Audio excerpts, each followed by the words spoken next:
We couldn't be around the guys as much as coaches probably would like during the off season, but you go past the meeting rooms and you see older guys in there watching film with new players, whether younger or new to the program.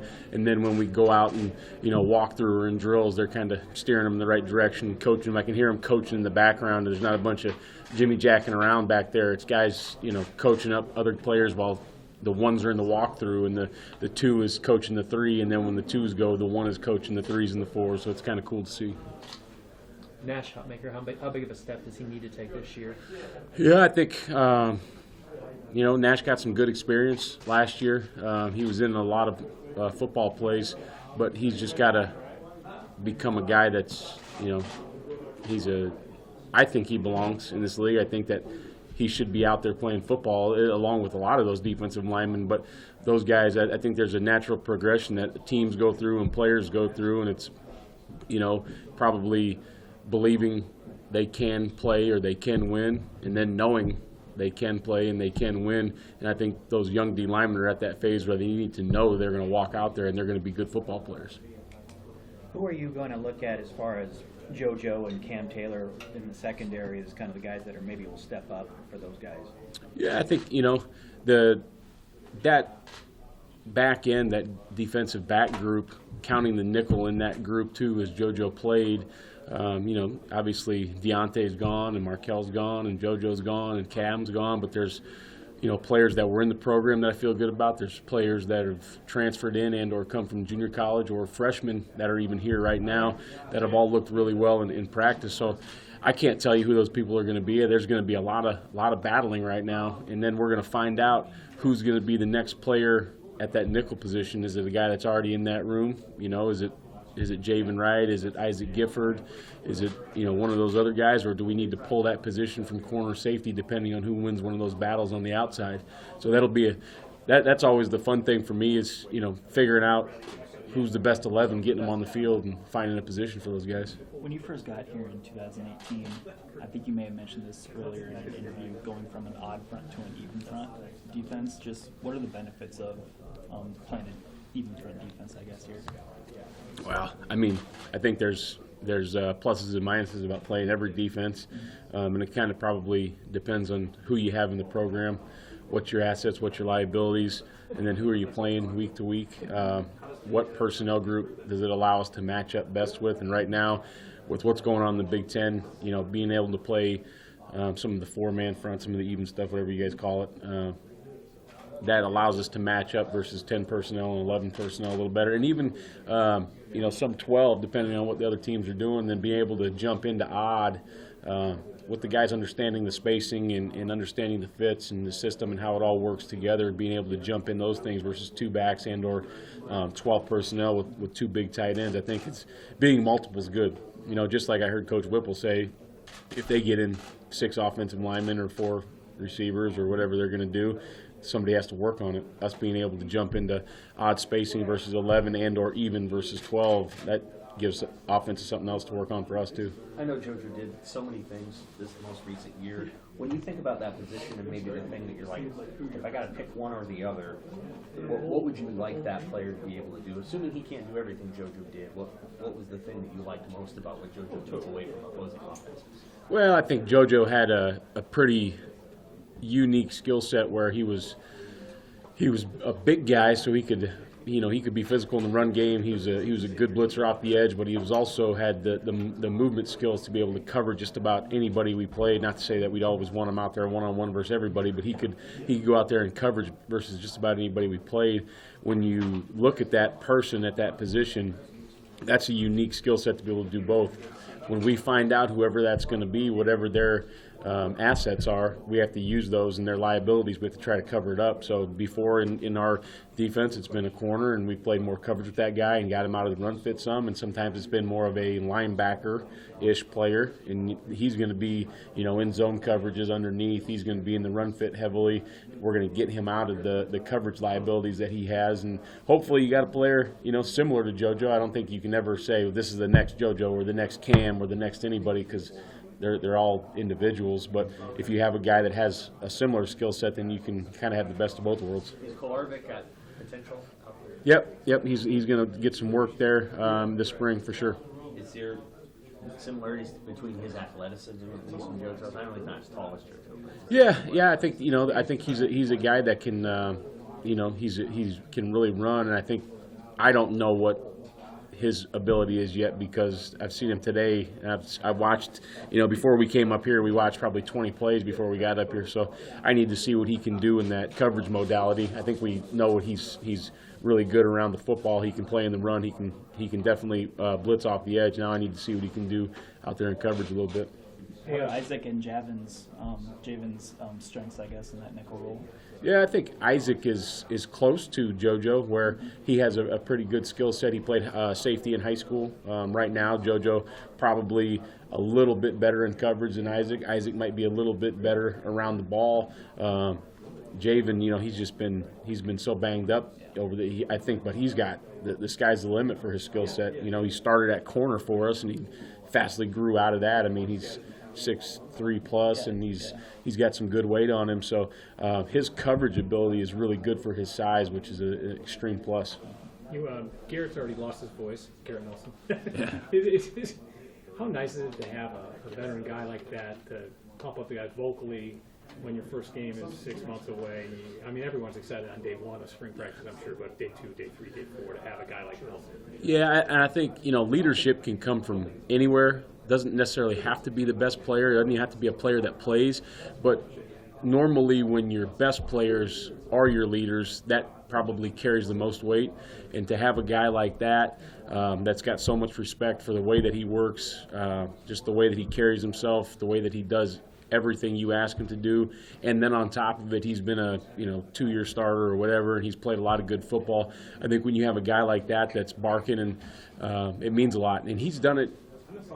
I think when he was young, he was just, he was a pit bull out there, and he was, saying things, and he probably didn't even know what he was saying, and he's fine-tuned that leadership where I think he kind of understands now, when do I need to be positive with somebody, when do I need to come down on somebody. So I thought he's done a really good job especially the winter, of developing the leadership. What about guys that, like Caleb Tanner, some of those guys trying to get more pressure on the quarterback this year? What do you see from that? Yeah, I think those guys, when you go back and watch the film, the exciting thing was those guys, their pass rush ability and their mechanics and what they did on film greatly improved. Now, the disappointing thing was we left a few out there that I know myself and Coach Dawson watching it thought that they could have definitely had those sacks. So I think if Coach Dawson, he's already been working on that with those guys, and if we can just get to some of those ones that we left on the table, I think that pass rush, Garrett, and Caleb, and Blaze, and Jamari, and then the inside guys are rushing the passer better too. So in that thing, it's really got to work together, because sometimes when you got just werewolves rushing off the edge, you got to create that step-up lane, and those inside guys got it. And when those guys are collapsing the edge, those inside guys got to push that quarterback right and left, and we've got to be able to cage that quarterback and then get him, sack the guy.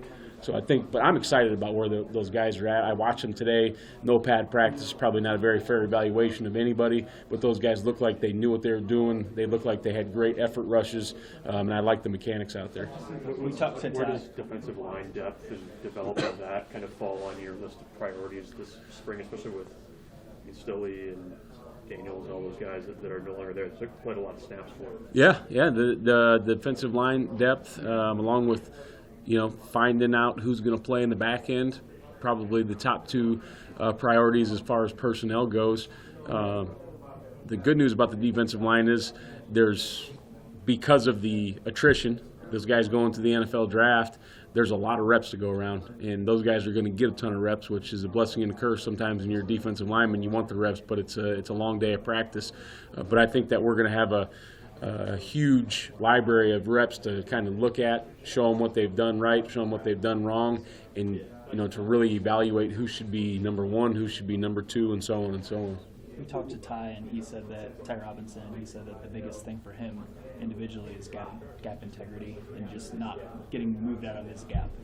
Is that what you saw? And just what about his progression? And he's going to be a pretty important guy in that room this year, right? Yeah, he's going to be really important. I think he's right. There were some times last year where he was not in the right spot, which happens with the young guy. I mean, everybody the crazy thing about Ty is everybody thinks that guy's been around here forever, and he's like a young guy, you know. I mean, he's not that old. So I think that his progression that he's made in the last couple of years is good. Now he needs to get that thing to the next level. He's been there. He's done that. He knows what it's like to play in games in Memorial Stadium. He knows what it's like to play against, I mean, shoot, last year he played against Ohio State. He played against Michigan. He knows what it's like to play against those guys. Now can he win those one-on-one battles? Can he get some more TFLs for us? Can he stay in his gap and make the ball bounce? How can having some new quarterbacks on the other side of the ball challenge your pass rush this year compared to maybe having seen, Martinez so many years after years in the backfield? Yeah, I think it challenges everybody. Every quarterback has their own. I know Coach Whipple would probably disagree, saying that they should be going here to here to here, but every quarterback kind of knows where he wants to throw the ball. Some guys would like to get it downfield. Some guys like to get the easy throws in. Some guys would rather run it than throw it. Some guys would rather hang in the pocket. So it's going to be interesting to see those guys and see how that develops. And I think these guys are a little bit more pocket passers, so I think we're going to get a little bit more opportunity to rush the passer in the spring, and hopefully we can get home. It also challenges the DBs. I don't know, seeing the same guy like you alluded to, you can kind of know where his eyes are going. Is he going to look at the guy he's throwing at? Is he going to look and throw to the next guy? So seeing some new faces, some new arms in there is going to be really good for the defense. Is Bill helping at all on defense, or is he just strictly special teams? No, Bill's going to help us some on defense. Right now he had a lot of things to get organized with special teams, but he coached a couple of defensive drills today, so we're looking forward to having Bill help us on defense. What group? I mean, he's kind of coached all over. Yeah, he's gonna right now he's gonna help everywhere. Just kind of flow a little bit. Obviously he's got some experience with the defensive backs. I've been coaching the nickels right now, but he's got some experience with those. So I think that with that back seven is probably where he feels the most comfortable. Even though he did coach a little bit on the defensive line. So I think right now, for us just to use him in individual drills and it might be some of those drills where everybody has to go, like you're playing buzz reroute, safeties, nickels, linebackers, everybody has to get in that drill work, but that's something that he can do for us and take that drill over with ease and be able to really free up some hands so we can individualize the practice a little bit more. I know nobody's job is safe in the secondary, but Quentin Newsome, what do you think the next step for him is? Yeah, I think, you watch the film, and Quentin, when you watch it, Quentin looks like a lot of the other players in the Big Ten, but he looked like a young guy, and he looked like a guy that, he just didn't know, was it time to jump that pass? Was it time to pull back? And those things, I even saw some today where looks like his body language, his eyes, just his confidence has progressed a lot. So I'm just looking for Quentin to, make a few more of those plays. And he didn't give up a bunch of stuff last year. He played really good football, but I think there's some plays that he left out there that maybe a vet wouldn't. And I think that's the next step for him is to go get some of those balls. We know a couple of the guys in that room, the nickels that you're coaching, but who all is in there, and how do you think about sort of tailoring to different skill sets, obviously, maybe than you had? Yeah, right now, the guys that are in that room, until we figure out how the back end falls into place, right now you've got Isaac Gifford's in there, Chris Kolarvik, as you guys already alluded to, Javen Wright, John Bullock, and Grant Booter are in there right now with me. So with Gifford, is he a guy? I mean, could he play sort of the true middle of the field safety if you needed him to? Yeah, at this level? Yeah, I think Isaac could easily go. Isaac's super smart, football wise, especially. So I think that he's got no issue if we want to move him back to safety. Either one, we could play field or boundary. He could play down there in the nickel, but I don't think. I like Isaac a lot because of his position flex. With Javen, I mean, he obviously has been through a lot health-wise. What is it like to? I mean, Frost, I think last month said he was hoping to be able to get out on the field. Do you have him this spring to be able to do quite a bit? Yeah. So right now, we want to make sure we take it slow with him, so we have him for the season. But right now, he's out there doing limited things, and we'll progress him into full go here. Hopefully, that spring break, as we get 2 weeks in, then we get a spring break. Hopefully, after spring break, that's when we can see if some of these guys that are a little banged up, we can get them back more in a full capacity. You arguably know Coach Frost better than any one of the assistants right now. I mean, the fact that he was willing to kind of give the keys to the car to another offensive coordinator, I mean, what does that say about how humble he is and how much he's really trying to make it work here? Yeah, I think, as much as all of us want our individual piece to work, Nebraska to work. And I think Coach Frost, he's the head football coach, and he has to do whatever he has to do to make the team run more efficiently, improve in some areas where we were maybe down a little bit.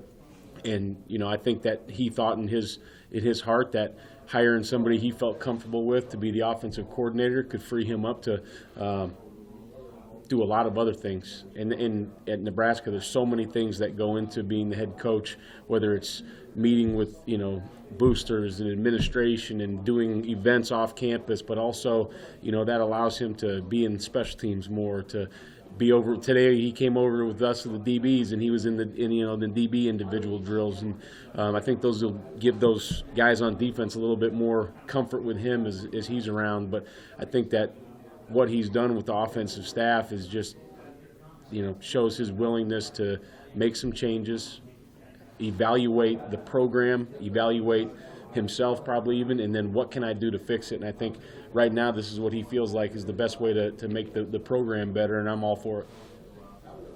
Coach, when you look at just the amount of attrition that's going on in college football right now, do you think at all about the approach you take with your kids in terms of making them feel engaged, making them feel like there's a reason to stay here and not just maybe jump in the portal if they're not exactly where they think they should be? Yeah, I think, and it's becoming harder and harder. There's no secret to that. But I think that there's got to be some light at the end of the tunnel, and it's got to be hard, a hard decision.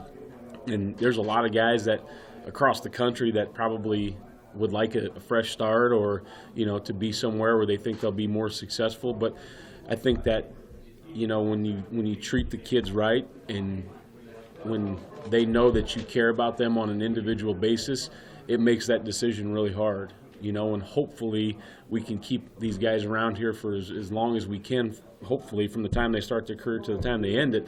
But it's just the way of college football, which I don't necessarily agree with, but I don't make the rules. But now it's become a little bit of a transfer culture.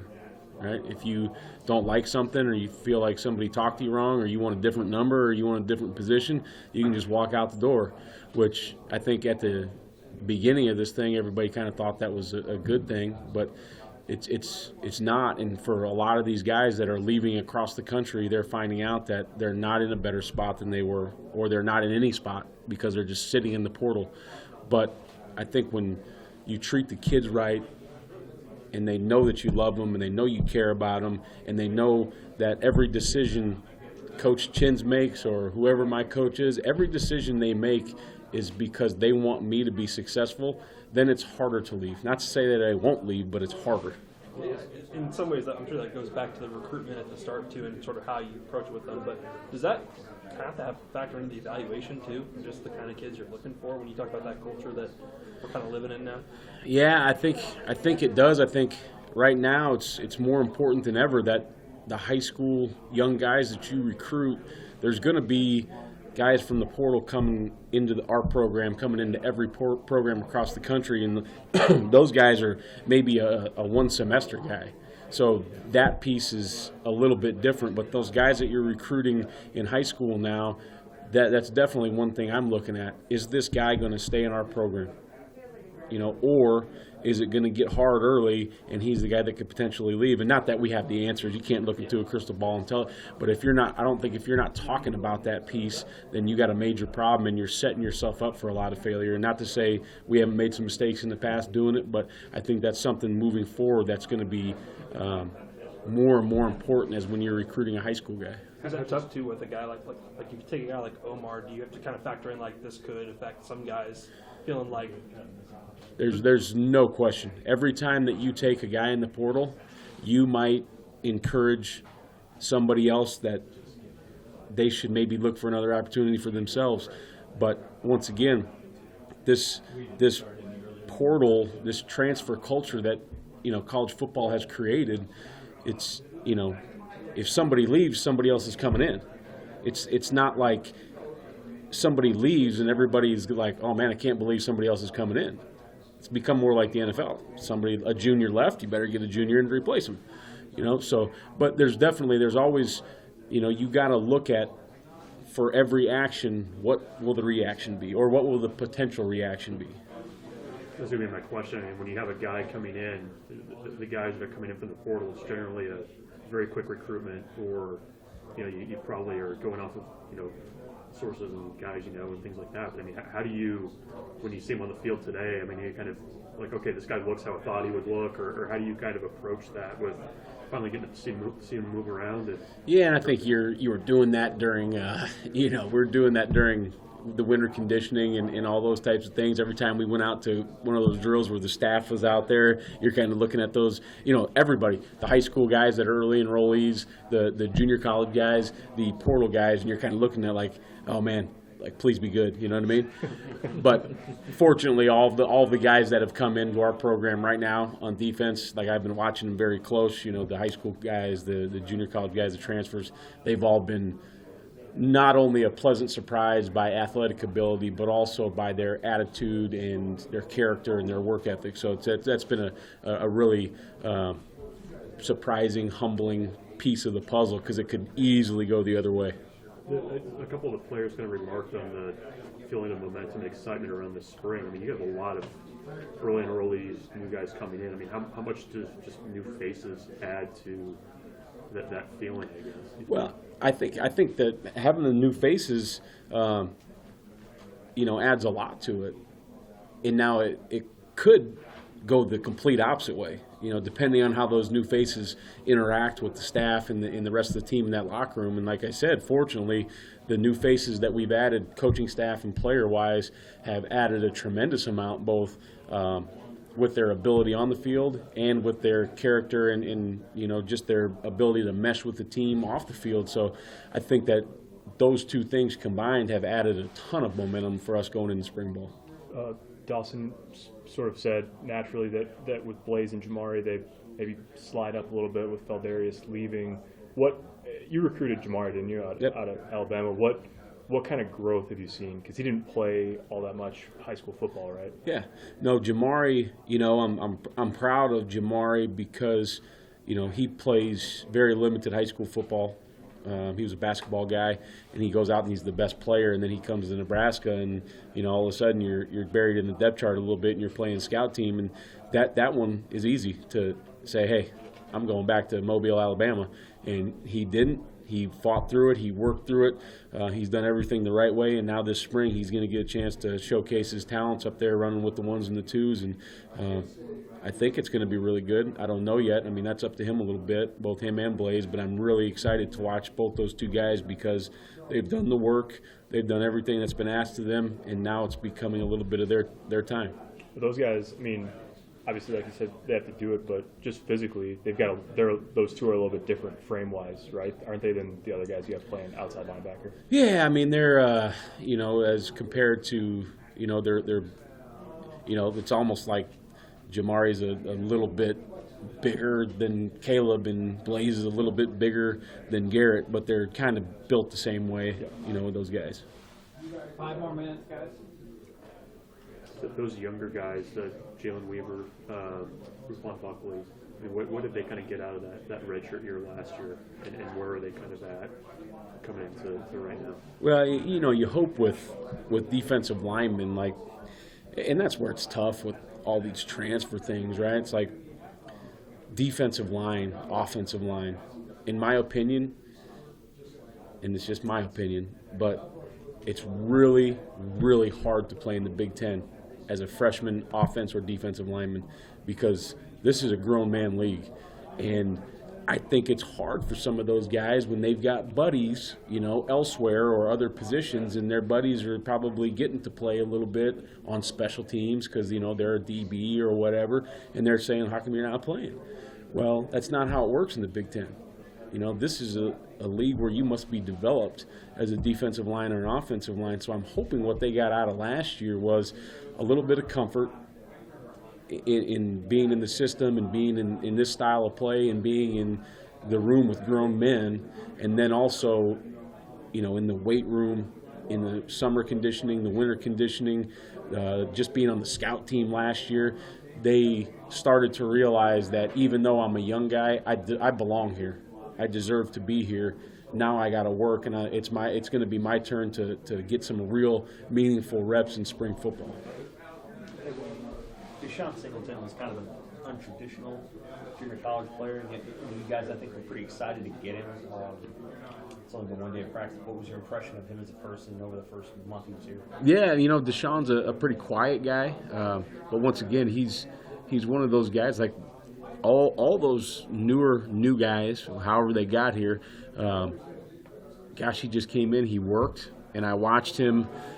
Just like anybody would, like the first workout when it's the whole team there and everybody's screaming and everybody's, a little bit worked up. I watched him. He's kind of looking around, he's got the fish out of water look. And then, the next time he's better. And by the third time, he looks like he's been here for, 2 or 3 years. So just really happy with the way that he's progressed through this winter conditioning phase, and also just the way that he carries himself. He's up here all the time, looking for Coach Fish, looking for one of the graduate assistants, looking for somebody to watch film with or go over the playbook with. So he's going to be fine because he goes about things the right way, and he wants to get better. Is it fair to say that one of those four, whether it's him or Javi or Omar Brown or Tommy Hill, one of those four, maybe two of those four have to really pan out like right away, they have to play a lot, right? Absolutely. I expect all those guys to play, and I expect them to play on defense, and I expect them to play on special teams. We all know that it's just the way life works, but somebody's going to be the starter and somebody's going to be a rotational guy, but all those guys got to come in and play right away. With Omar Brown, that was even by portal standards, that was a quick one. What did you like about him in the short time you had to evaluate him, and then also, I know he was hurt late last year. Is he able to do some stuff for you this spring, or is he limited? Yeah, he's going to definitely be limited for us this spring, but hopefully he'll be able to. One of those guys after spring break, hopefully he'll be able to get back in there and show us what he's got.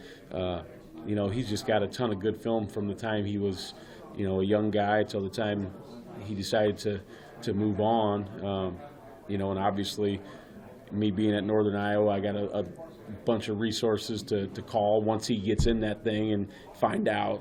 It's not like all these other guys where somebody gets in the portal and I got to go watch the film and try to find somebody to call. The second he goes in the portal, I can call a bunch of guys that have coached there or got done playing there, or guys that were there with him when he was young. So we have a bunch of resources that way. So that was a pretty easy one. How are making those portal evaluations and just, like you said, probably trying to get good intel on players and maybe why they're in the portal too? Yeah, and I think it was kind of weird at first, but it's become pretty standard. I guess is a bad word, but at first I was like, man, should I call this guy? He's probably mad that this guy's going to leave. You know what I mean? But same guys they call me, and my deal is I want to help. I want to help the kids. I want to help my friends that are in the coaching business. So if somebody can help them, and they're a good guy and all that kind of thing, I'm going to be very truthful with them. I'm going to tell them why they left. I'm going to tell them, what their pluses and minuses are, and but I think it's very helpful when you have someone you can trust that's in that program that can give you an honest evaluation. Then you got to watch the film. I mean, you got to make your own choice. But at some point, just like we talked about, if a guy's got good film, but you call up the coach and he's a bad guy, do you want that guy? So it's very helpful to have somebody that you trust. Maybe this is a weird question, but what player have you gotten the most calls about who's left here? I think they're probably all pretty even. I mean, because what happens is nobody's different. It's like if somebody goes in the portal, every head coach or every recruiting coordinator or whatever, find out about that guy, and even if it's, he hasn't taken a snap, find out about him. Well, he's a 2-time All-American, find out about him. So it's just everybody's calling, Anything else for Coach? Those must be fun, because they probably come right after they go in. Oh yeah, your phone starts. As soon as you guys tweet it out, right? Then it's the phone calls are going to start hammering in. Do you have someone on staff who's just hitting you up every time there's a kid you need to know about? On our staff? Yeah. Oh yeah, I mean we have guys that monitor that. That thing comes out every day, and we have guys that monitor that, and they send them out. So, But those are a little easy. It's like, like when we have when we have somebody enter the portal, and the minute you guys all tweet it out, then it's like, my guys from everywhere from junior college to, SEC schools are calling me. So it's just, and it doesn't matter if they've played really well here or they haven't played really well here. Everybody wants to know about everybody. Everyone's All right, got thanks, needs. Coach. Yeah. Yeah, thanks. Thank you.